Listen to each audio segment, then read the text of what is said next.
एक ही बेड पर लेटकर अपने भाई से बातें और मजाक करना मुझे भारी पड़ गया।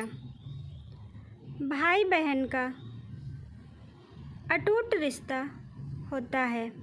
बचपन में वह न केवल साथ पढ़ते हैं, खेलते हैं, बल्कि साथ साथ आगे भी बढ़ते हैं। यही एक वजह भी है कि दोनों जीवन की अच्छी बुरी घटनाओं के साक्षी बन जाते हैं। मेरे भाई के साथ भी मेरा रिश्ता ऐसा ही है।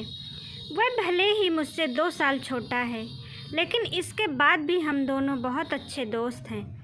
आप उसे मेरा बेस्ट फ्रेंड कह सकते हैं। वह मेरी सुरक्षा करता है तो मैं उसे सही सलाह देने का काम करती हूँ।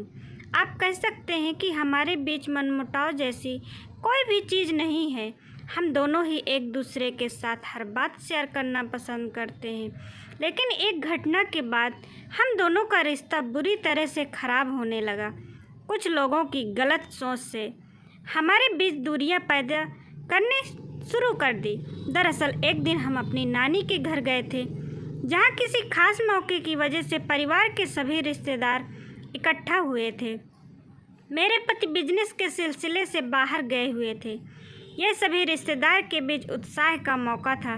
सभी खुलकर इस पल का आनंद ले रहे थे। मैं और मेरा भाई भी एक दूसरे को देखकर मस्ती मजाक करने लगे। हम कुछ ऐसे गेम खेल रहे थे जो हम अक्सर साथ खेला करते हैं। हालांकि मैंने बहुत बार ऐसा भी महसूस किया है कि लोग हमारी बॉन्डिंग को देख जलते हैं। उस दिन रात ज़्यादा होने की वजह से कुछ रिश्तेदार वहीं रुकने लगे। शादी के बाद कैसी होगी कटरीना कैफ और विक्की कौशल की शादीशुदा ज़िंदगी, सितारों ने कर दी आने वाले कल की गणना।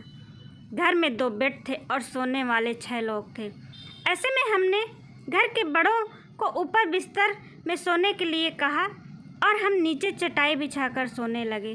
चटाई भी एक ही थी, तो मैंने और मेरे भाई ने यह तय किया कि हम एक साथ ज़मीन पर ही सो जाएंगे। हम इस बात से बहुत खुश थे। हमने रात भर बातचीत की। एक दूसरे को हम अपनी अपनी ज़िंदगी के बारे में सब कुछ बताने लगे। इसी बीच मेरा भाई भी मुझे उस लड़की के बारे में बता रहा था जिसे वह पसंद करता है। हमारी बात चल रही थी कि कुछ देर बाद मेरी माँ ने मुझे अकेले में बुलाया और कहा कि सारे रिश्तेदार हम दोनों के बारे में कुछ अजीब तरह की बातें कर रहे हैं। माँ ने मुझसे कहा कि कुछ लोग कह रहे हैं कि मैं बहुत बड़ी हो चुकी हूँ और शादीशुदा भी हूँ।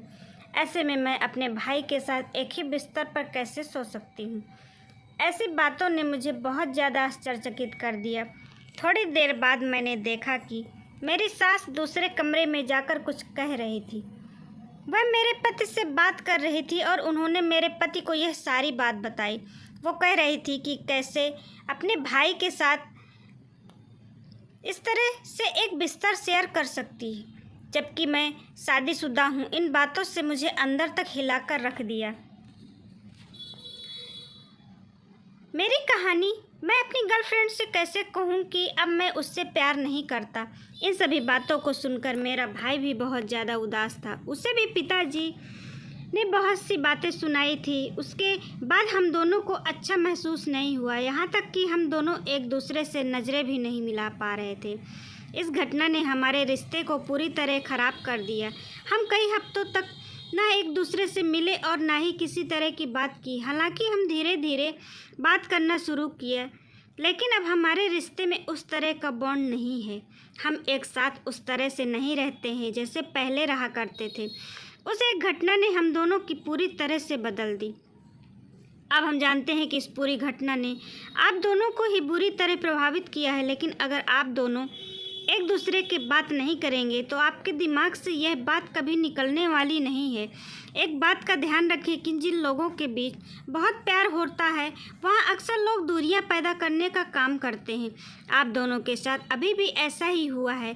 भले ही आप अपनी नानी के घर उस समय कुछ रिएक्ट नहीं कर पाई हो, लेकिन आने के तुरंत बाद आपको अपने परिवार वालों के सामने इस बात को क्लियर करना था।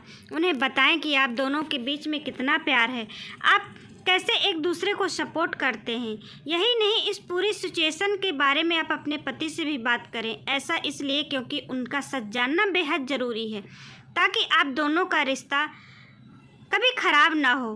आशा करती हूँ दोस्तों आज की कहानी आप सबको पसंद आई होगी। पसंद आई हो तो प्लीज़ लाइक शेयर कमेंट ज़रूर करिएगा। धन्यवाद दोस्तों।